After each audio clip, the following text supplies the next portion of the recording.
Good morning, all. Welcome to today's Cancer Healing Journey Talks. Myself, Annie Jose from Community Outreach Team of ZenOnco.io and Love Heals Cancer. Cancer Healing Journey Talks helps cancer survivors and caregivers to share their journey with vast number of survivors and caregivers who have traveled or been traveling through this journey. This can inspire and motivate them for their faster recovery as well. I would like to introduce today's speaker, Todd Angelucci. He's a brain tumor survivor, hope dealer, and he helps people impacted by trauma to find purpose and live life full out. So thank you for your valuable time, Todd. Can you start with your introduction? Sure.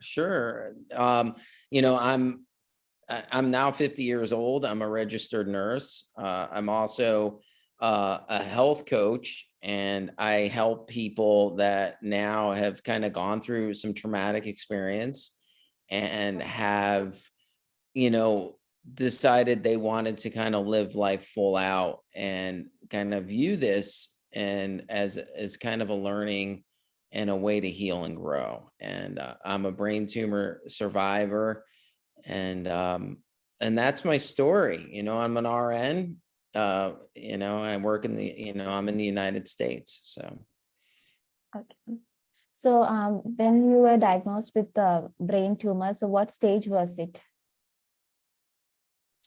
So my brain tumor diagnosed about a year ago. And basically there was not a lot of symptoms. It was almost an incidental finding. And I was working with a patient, and I had some visual issue for like literally 5 minutes, and the doctors don't think that had anything to really do with the tumor. I wound up calling my doctor, and he said, you should check with your eye doctor. So I called my eye doctor, and the eye doctor said it's probably an ocular migraine. And I never had headaches before. So I went to see my doctor, and he literally said, we should do some tests to rule out any, kind of carotid thing or something like that. But if you have any symptoms, you should, probably go to the emergency room or something like that. And I have enough friends in healthcare that thought that my issue, I should have probably went to the ER anyway, but I didn't. And I'm in really good shape. So I was doing some running around my house, and my hand had just a weird feeling, and I decided to go to the ER. And I didn't think much of it, other than they probably tell me to stop working so hard or doing something. And they said, you're not crazy. You got a marble-sized tumor in your head. So it's a Poly Cystic Astrocytoma. It's benign. It's grade 1, but it can change, and it can grow back. And I had surgery, brain surgery, 2 weeks after the diagnosis. Okay. So what was your first reaction when you got to know that you were diagnosed with cancer? I was like overwhelmed, for sure. I just literally was like, this isn't good, and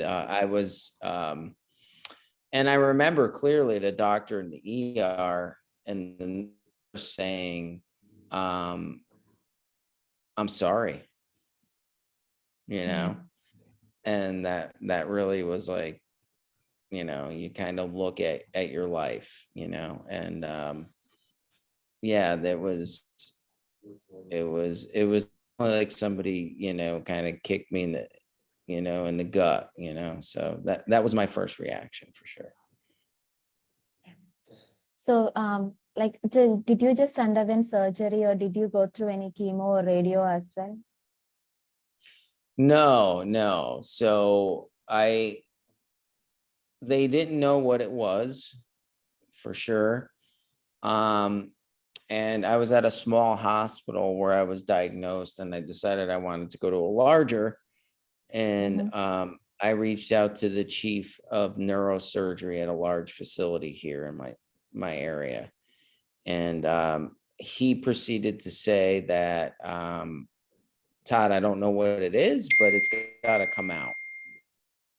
So I said, okay, this is what we have to do. Yeah. And so there was some swelling around it. So they put me on steroids and then prepared for surgery. And I wasn't sure, it was deep in my head. And I just didn't know, you know what I mean? So that was the story. And when I went through surgery, he still didn't know what it was. It was very, the cells were not, they said they were inflammatory cells. And so it took a little while for it to come back. The pathology, and it was very rare tumor. So, and he got 99% of it out. And I have to get scans frequently. Yeah. So there was no chemo, it was surgery. And if it does grow, there's not a lot of data on treatment for it. So it'd be just trying things out, All right. So did you try any alternative treatments?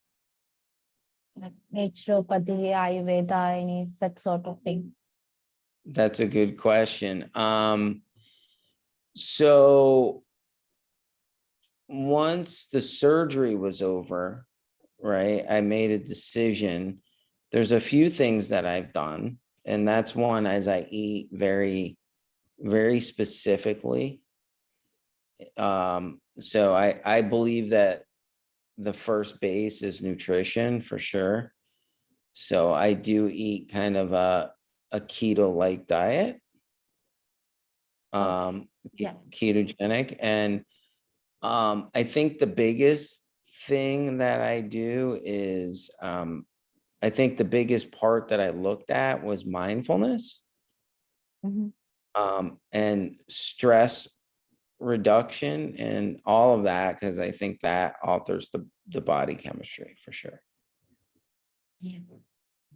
So, like you have mentioned that you are a hope dealer and you helps people impacted by trauma to find purpose and live life full out. So how do you help them out? Like, can you talk about like what you do in the community a little bit?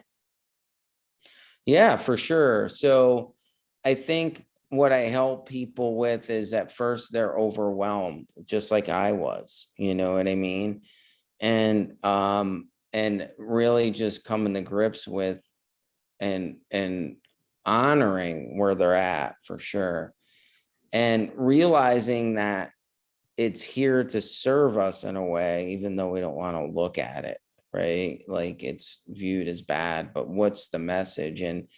And through my own experience, I went through, I looked at my life, and I think when I talk to other people that are survivors, it's the biggest piece they walk away with is, what is your life supposed to look like and what matters most?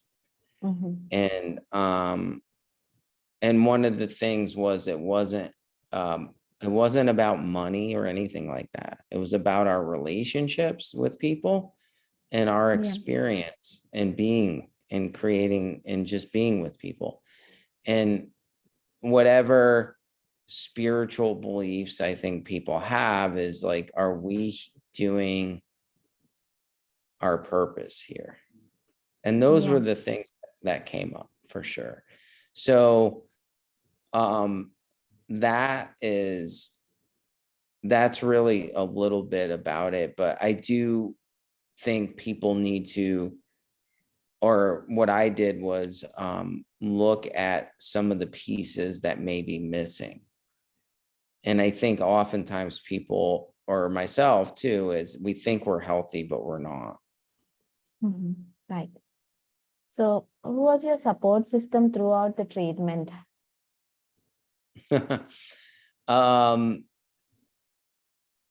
my girlfriend, and my family and friends, you know.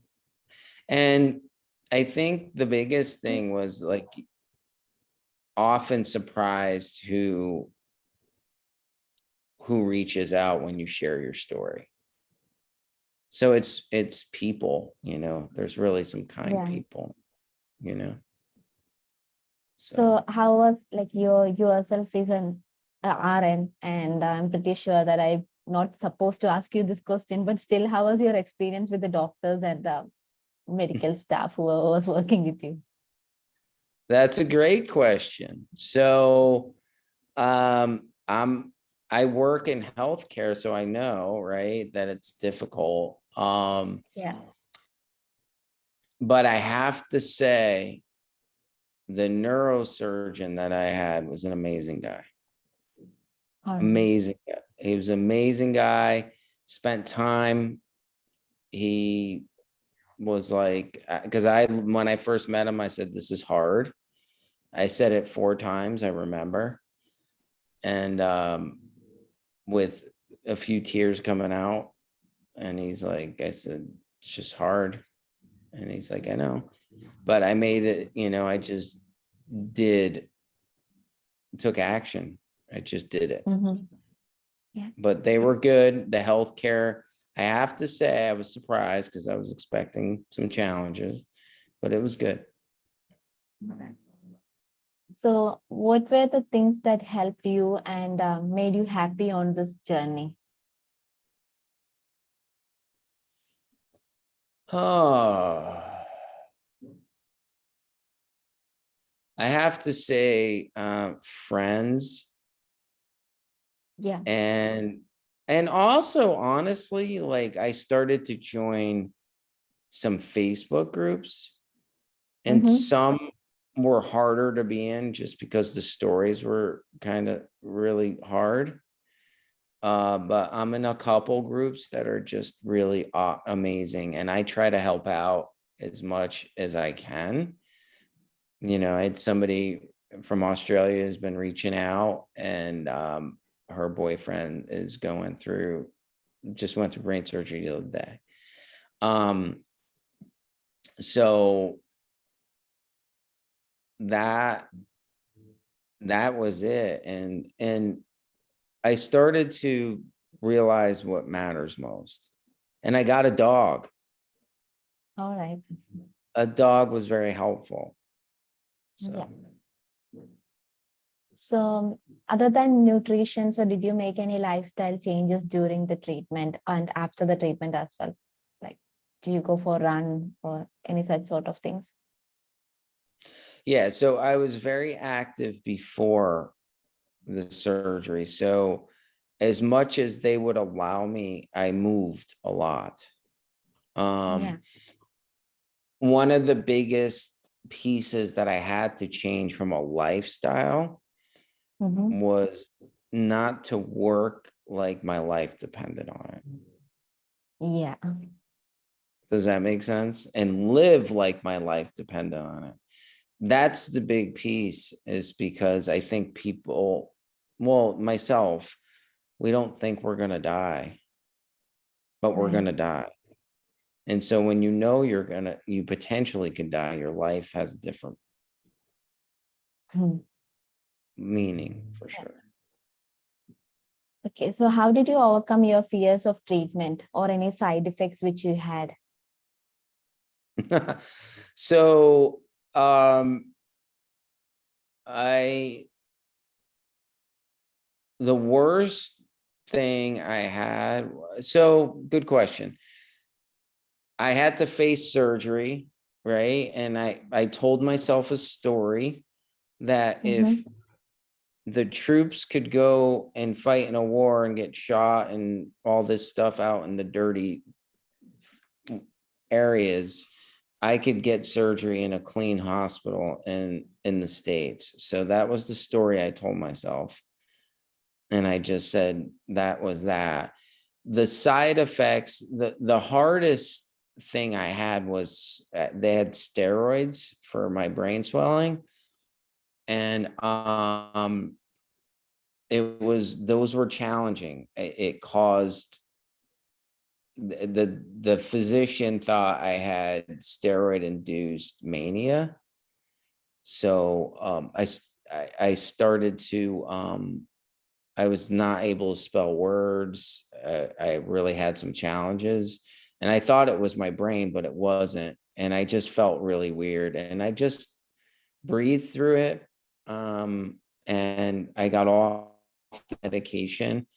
And I just tried to honor my body as much as I can. I gave it what it needed. And then as soon as I was healing, I made decisions that I would do the right thing from a nutrition perspective, which the one thing that was a challenge, and I consider myself well versed in it now, is that there's a lot of conflicting information out there. And so I had to weed through the conflicting information and figure out what was really going to work. And I tested it for sure. So I thought food was the foundation. And, but the one thing I will say is I am a believer in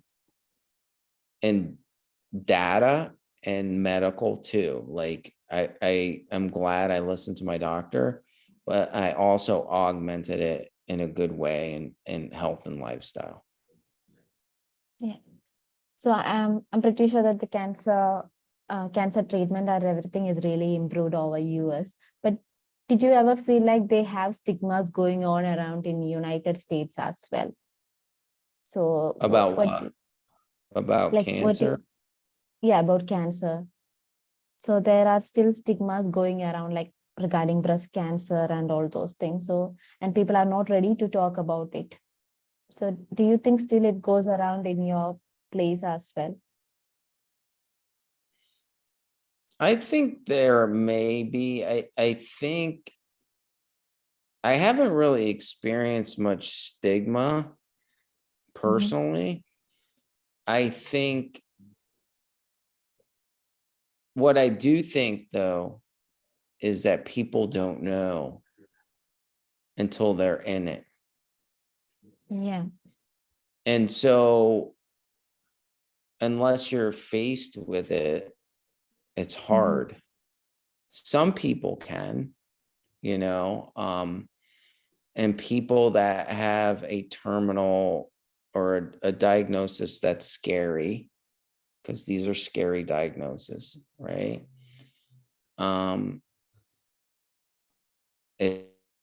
It's life-changing, but if you're not in it, it's hard.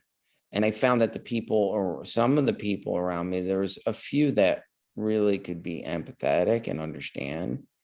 And I'm talking a few, and they were all very awesome. But like, there's two things that faced my mortality: was brain surgery. You could die in surgery because they're in your brain. And then there's the potential of what the aftermath is from it. And I would say to people, like, yeah, I don't know what the next 5 years of my life are like, right? Or the next year or whatever, right? It makes it very different. Like, if you know that there's something that could shorten your life, right? And a lot of people would say, well, nobody really knows. You could get hit by a car. And I feel that minimizes it. Of course, something traumatic could happen to anybody. But when you know that something could happen to you, it makes things different. And I think that was the big piece that I found frustrating, because people made it about them. Does that make sense? Yes. So just curious, okay, do you still used to work like the way you used to work before? Yeah. So That's a do you great give yourself question. some? That's a great question. So they assigned me resources through the health system, and I took advantage of it. I was like, all right. So they had a counselor. And one of the things that came up was, I said this to my girlfriend, because she's a nurse. And she said it to me and she goes, we have to change our lives, right? Yeah. And so I'm blessed that I'm somewhat okay. I'm okay. I don't have it really any residual stuff, right? It's easy to go back to the way it was. It's a habit. And that's another thing I talk to people about. Like, there's a habitual way of being. So my girlfriend went back to the way her life was. And the counselor said, you'll be mad at yourself if you go back to the way you were. And she was right. And so I changed. And things are not as important. Right. So one last question. So if you have to sum up your journey in one sentence, so what would that be?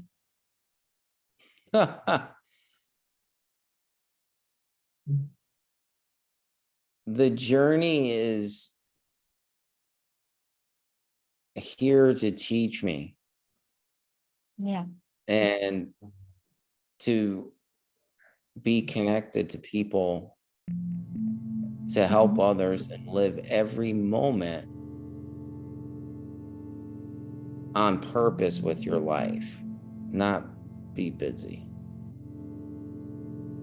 Yeah, that was a great one. Thank you so much, Todd, for your valuable time today. So I'm sure this session will really motivate people out there who have traveled or been traveling through cancer. So it was really lovely having you here today. So once again, thank you so much. Thank you. I appreciate it. Yeah. Bye.